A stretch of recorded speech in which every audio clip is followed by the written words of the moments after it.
Hello friends, Premchand ji की एक कहानी सुना रही हूँ, दुस्साहस। तो आइए कहानी शुरू करते हैं। दुस्साहस। लखनऊ के नौबस्ते मोहल्ले में एक मुंशी मैकुलाल मुख्तार रहते थे। बड़े उदार, दयालु और सज्जन पुरुष थे।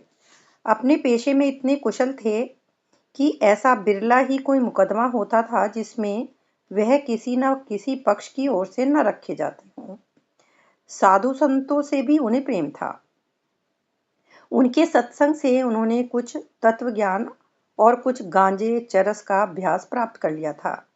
रही शराब, यह उनकी कुल प्रथा थी। शराब के नशे में वह कानूनी मसौदे खूब लिखते थे। उनकी बुद्धि प्रज्वलित हो जाती थी। गांजे और चरस का प्रभाव उनके ज्ञान पर पड़ता था। दम लगाकर वह वैराग्य और ध्यान में तल्लीन हो जाते थे। मोहल्ले वालों पर उनका बड़ा रौब था, लेकिन यह उनकी कानूनी प्रतिभा का नहीं, उनकी उदार सज्जनता का फल था।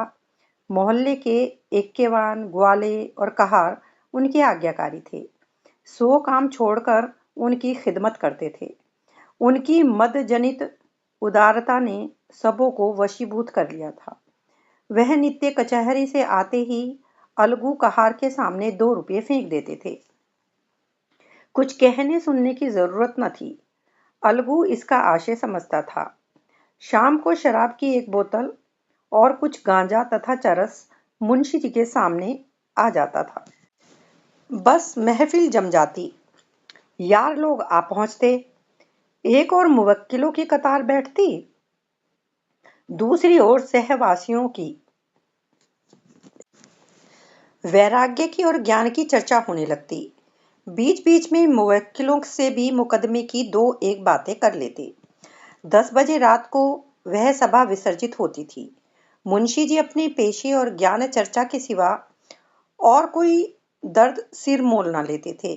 देश के किसी आंदोलन, किसी सभा, किसी सामाजिक सुधार से उनका संबंध न था। इस विषय में वह सच्चे विरक्त थे। बंग भंग हुआ, नरम गर्म और गर्म दल बने, राजनीतिक सुधारों का आविर्भाव हुआ, स्वराज्य की आकांक्षा ने जन्म लिया, आत्मरक्षा की आवाजें देश में गूंजने लगी, किंतु मुंशी जी की अविरल शांति में जरा भी विघ्न न पड़ा। अदालत और शराब के सिवाय वह संसार की सभी चीजों को माया समझते थे, सभी से उदासीन रहते थे। चिराग जल चुके थे। मुंशी मैकुलाल की सभा जम गई थी। उपासक गण जमा हो गए थे। अभी तक मदिरा देवी प्रकट न हुई थी। अलगू बाजार से न लौटा था। सब लोग बार बार उत्सुक नेत्रों से ताक रहे थे। एक आदमी बरामदे में प्रतीक्षा स्वरूप खड़ा था। 2-3 सज्जन टोह लेने के लिए सड़क पर खड़े थे, लेकिन अलगू आता नजर न आता था।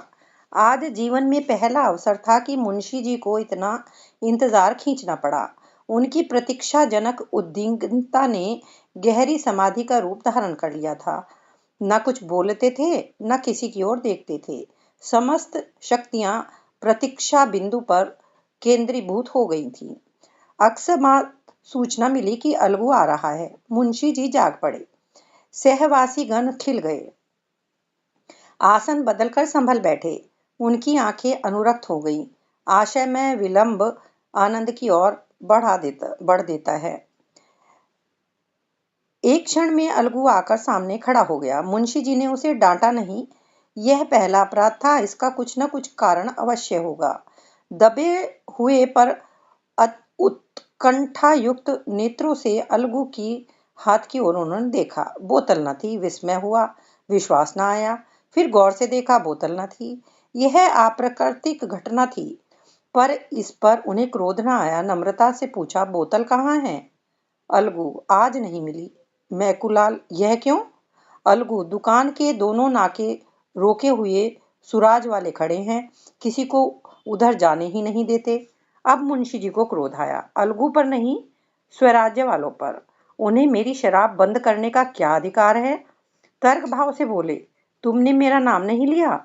अलगू, बहुत कहा, लेकिन वहां कौन किसकी सुनता है। सभी लोग लोटे आते थे, मैं भी लौट आया।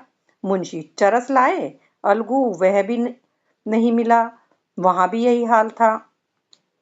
मुंशी, तुम मेरे नौकर हो या स्वराज वालों के? अलगू, मुंह में कालिख लगवाने के लिए थोड़ी ही नौकर हूं। मुंशी, तो क्या वहां बदमाश लोग मुंह पर में कालिख लगा रहे हैं? अलगू, देखा तो नहीं, लेकिन सब यही कहते थे। मुंशी, अच्छी बात है, मैं खुद जाता हूँ, देखूं किसकी मजाल है जो रोके।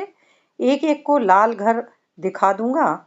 यह सरकार का राज है, कोई बदमिली नहीं है। वहां कोई पुलिस का सिपाही नहीं था।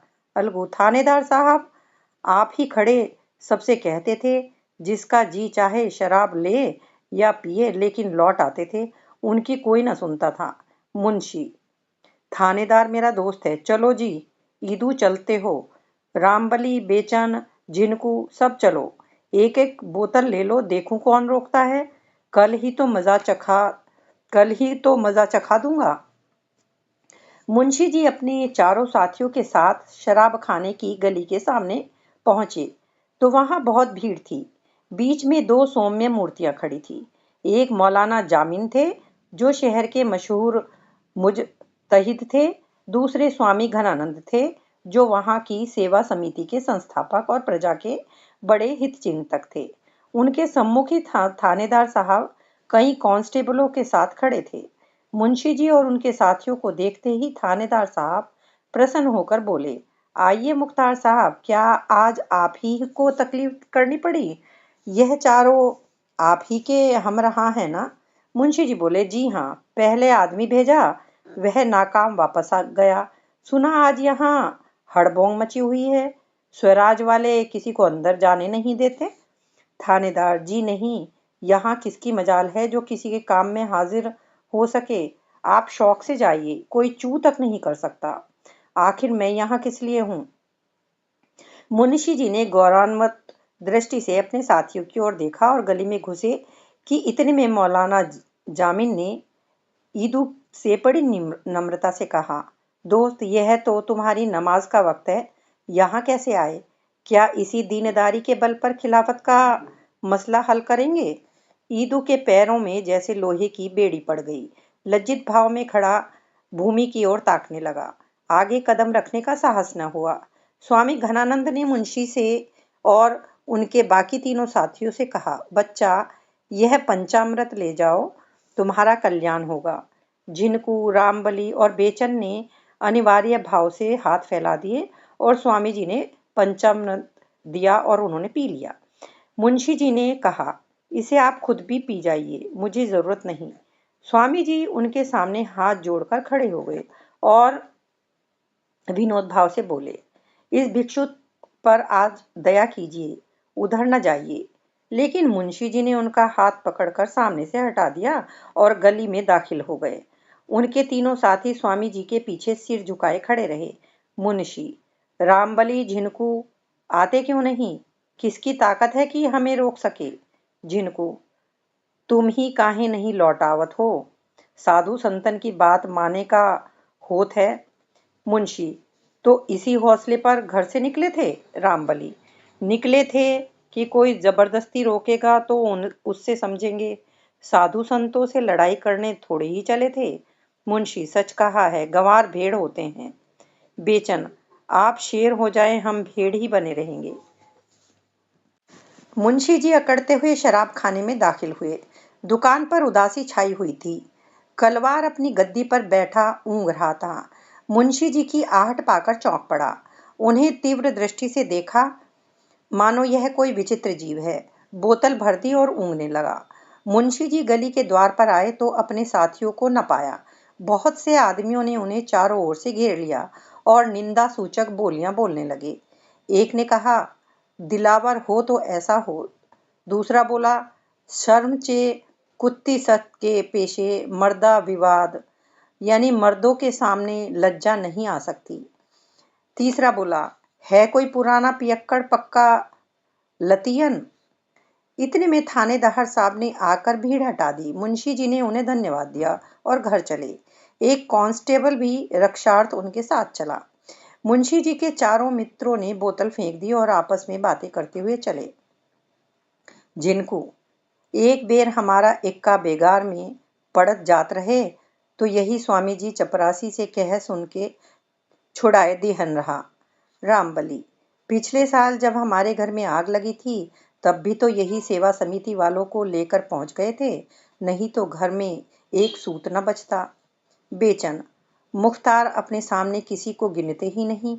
आदमी कोई बुरा काम करता है तो छिपके करता है, यह नहीं कि बेहयाई पर कमर बांध ले।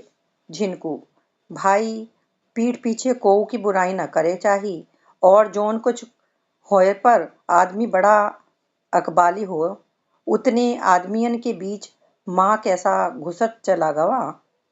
रामबली, यह कोई अकबाल नहीं है, थानेदार ना होता तो आटे दाल का भाव मालूम हो जाता। बेचन, मुझे तो कोई 50 रुपए देता तो भी गली में पैर न रखता, शर्म से सिर ही नहीं उठता था। ईदू, इनके साथ आकर आज बड़ी मुसीबत में फंस गया। मौलाना जहां देखेंगे वहां आड़े हाथों लेंगे। दीन के खिलाफ ऐसा काम क्यों करे कि शर्मिंदा होना पड़े। मैं तो आज मारे शर्म के गड़ गया। आज तौबा करता हूँ, अब इसकी तरफ आंख उठाकर भी न देखूंगा। रामबली, शराबियों की तौबा कच्चे धागे से मजबूत नहीं होती। ईदू, अगर फिर कभी मुझे पीते देखना तो मुंह पे कालिख लगा देना। बेचन, अच्छा तो इस बात पर आज से मैं भी छोड़ता हूँ, अब पीऊं तो गऊ वक्त बराबर। झिनकू, तो का हम ही सबसे पापी हैं, फिर कभू जो हम का पियत देखियो बैठाए के 50 जूता लगायो। रामबली, अरे जा, अभी मुंशी जी बुलाएंगे तो तू कुत्तों की तरह दौड़ता चला जाएगा। जिनको मुंशी जी के साथ बैठे देखियो तो 100 जूता लगायो। जिनके बात में फर्क है उनके बाप बाप में फर्क है। रामबली, तो भाई मैं भी कसम खाता हूँ कि आज से गांठ के पैसे निकाल कर न पीऊंगा। हाँ, मुफ्त में पीने से इनकार नहीं। बेचन, गांठ के पैसे तुमने कभी खर्च किए हैं? इतने में मुंशी मैकुलाल लपके हुए आते दिखाई दिए। यद्यपि वह बाजी मार कर आए थे, मुख पर विजय गर्व की जगह खिसियासापन छाया हुआ था। किसी अव्यक्त कारणवश वह इस विजय पर का हार्दिक आनंद न उठा सकते थे। हृदय के किसी कोने में छिपी हुई लज्जा उन्हें चुटकियां ले रही थी। वह स्वयं अज्ञात थे, पर उस दुस्साहस का खेद उन्हें व्यथित कर रहा था। रामबली ने कहा, आइए मुख्तार साहब, बड़ी देर लगाई। मुंशी, तुम सबके सब गांवदी ही निकले, एक साधु के चकमे में आ गए। रामबली, इन लोगों ने तो आज से शराब न पीने की कसम खा ली है। मुंशी, ऐसा तो मैंने मर्द ही नहीं देखा जो एक बार इसके चंगुल में फंस कर निकल जाए। मुंह से बकना दूसरी बात है। ईदू, जिंदगी रही तो देख लीजिएगा। जिनको दाना पानी तो कोंक से ना ही छूट सकत है, और बातन का जब मनमा आवे छोड़ दे, बस चोट लग जाए का चाही, नशा खाए बिना को उमर नहीं जावत है। मुंशी, देखूंगा तुम्हारी बहादुरी भी। बेचन, देखना क्या है, छोड़ देना कोई बड़ी बात नहीं। यही ना होगा कि 2-4 दिन की जी सुस्त रहेगा। लड़ाई में अंग्रेजों ने छोड़ दिया था, जो इसे पानी की तरह पीते हैं, तो हमारे लिए कोई मुश्किल काम नहीं है। यही बातें करते हुए लोग मुख्तार साहब के मकान पर आ पहुंचे। दीवान खाने में सन्नाटा था। मुवक्किल चले गए थे। अलगू पड़ा सो रहा था। मुंशी जी मसनद पर जा बैठे और अलमारी से ग्लास निकालने लगे। उन्हें अभी तक अपने साथियों की प्रतिज्ञा पर विश्वास न आता था। उन्हें पूरा यकीन था कि शराब की सुगंध और लालिमा देखते ही सबों की तौबा टूट जाएगी। जहां मैंने जरा बढ़ावा दिया कि वहीं सबके सब आकर डट जाएंगे और महफिल जम जाएगी। जब ईदू सलाम करके चलने लगा और झिनकू ने भी अपना डंडा संभाला तो मुंशी जी ने दोनों हाथ पकड़ लिए और बड़े मृदुल शब्दों में बोले, यारो, यूं साथ छोड़ना अच्छा नहीं। आ जाओ, आज इसका मजा तो चखो, खास तौर पर अच्छी है। मुंशी, अजी आओ, आओ तो, इन बातों में क्या धरा है। ईदू, आप ही को मुबारक रहे, मुझे जाने दीजिए।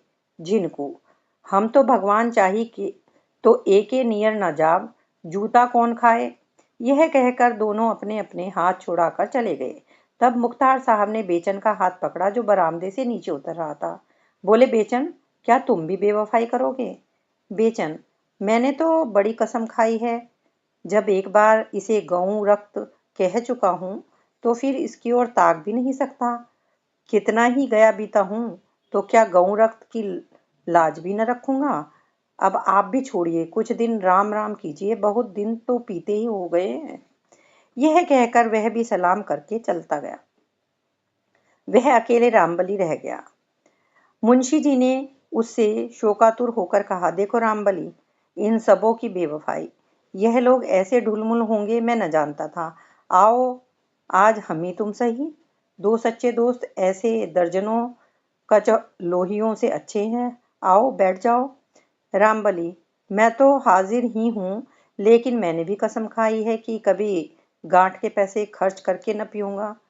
मुंशी, अजी, जब तक मेरे दम में दम है तुम जितना चाहो पियो, गम क्या है। रामबली, लेकिन आप न रहे तब? ऐसा सज्जन फिर कहाँ पाऊंगा। मुंशी, अजी तब देखी जाएगी, मैं आज का मरा थोड़ी ही जाता हूँ। रामबली, जिंदगी का कोई एतबार नहीं, आप मुझसे पहले ही मरेंगे जरूर, तो उस वक्त मुझे कौन रोज पिलाएगा। तब तो छोड़ भी न सकूंगा, इससे बेहतर है कि अभी से फिक्र करूं। मुंशी, यार ऐसी बातें करके दिल छोटा ना करो, आओ बैठ जाओ, एक ही गिलास ले लेना। रामबली, मुख्तार साहब, अब ज्यादा मजबूर न कीजिए। जब ईदू और झिनकू जैसे लतियों ने कसम खा ली, जो औरतों के गहने बेच बेच कर पी गए और निरे मूर्ख हैं, तो मैं इतना निर्लज नहीं हूं कि इनका गुलाम बना रहूं। स्वामी जी ने मेरा सर्वनाश होने से बचाया है, उनकी आज्ञा से मैं किसी तरह को नहीं टाल सकता। यह कहकर रामबली भी विदा हो गया। मुंशी जी ने प्याला मुंह से लगाया, लेकिन दूसरा प्याला भरने के पहले उनकी मध्यातुरता गायब हो गई थी। जीवन में यह पहला अवसर था कि उन्हें एकांत में बैठकर दवा की भांति शराब पीनी पड़ी। पहले तो सहवासियों पर झुंझुलाए, दगाबाजों को मैंने सैकड़ों रुपये खिला दिए होंगे, लेकिन आज जरा सी बात पर सबके सब फिरंट हो गए। अब मैं भूत की भांति अकेला पड़ा हुआ हूँ, कोई हंसने बोलने वाला नहीं है। यह तो सोहबत की चीज है, जब सोहबत का आनंद ही न रहा तो पीकर खाट पर पड़े रहने से क्या फायदा। मेरा आज कितना अपमान हुआ। जब मैं गली में घुसा हूँ तो सैकड़ों ही आदमी मेरी ओर आग्नेय दृष्टि से ताक रहे थे। शराब लेकर लौटा हूँ तब तो लोगों का वश चलता तो मेरी बोटियां नोच खाते। थानेदार ना होता घर तक आना मुश्किल था। यह अपमान और लोक निंदा किस लिए? इसलिए कि घड़ी भर बैठकर मुंह कड़वा करूं या कलेजा जलाऊं? कोई हंसी चोहल करने वाला तक नहीं। लोग इसे कितनी त्याज्य वस्तु समझते हैं, इसका अनुभव मुझे आज ही हुआ, नहीं तो एक सन्यासी के जरा से इशारे पर बरसों की लती पियक्कड़ यूं मेरी अवहेलना न करते। बात यही है कि अंतःकरण से सभी इसे निषिद्ध समझते हैं। जब मेरे साथ के ग्वाले, एक के वाहन और कहार तक इसे त्याग सकते हैं, तो क्या मैं उनसे भी गया गुजरा हूँ? इतना अपमान सहकर, जनता की निगाह में पतित होकर, सारे शहर में बदनाम होकर, नक्कू बनकर एक क्षण के लिए सर में सरूर पैदा कर लिया, तो क्या काम किया? कुवासना के लिए आत्मा को इतना नीचे गिराना क्या अच्छी बात है? यह चारों इस घड़ी मेरी निंदा कर रहे होंगे, मुझे दुष्ट बना रहे होंगे, मुझे नीच समझ रहे होंगे। इन नीचों की दृष्टि में मैं नीचा हो गया। यह दुरावस्था नहीं सही जाती। आज इस वासना का अंत कर दूंगा, अपमान का अंत कर दूंगा। एक क्षण में धड़ाके की आवाज हुई। अलगू चौंक कर उठा तो देखा कि मुंशी जी बरामदे में खड़े हैं और बोतल जमीन पर टूटी पड़ी है।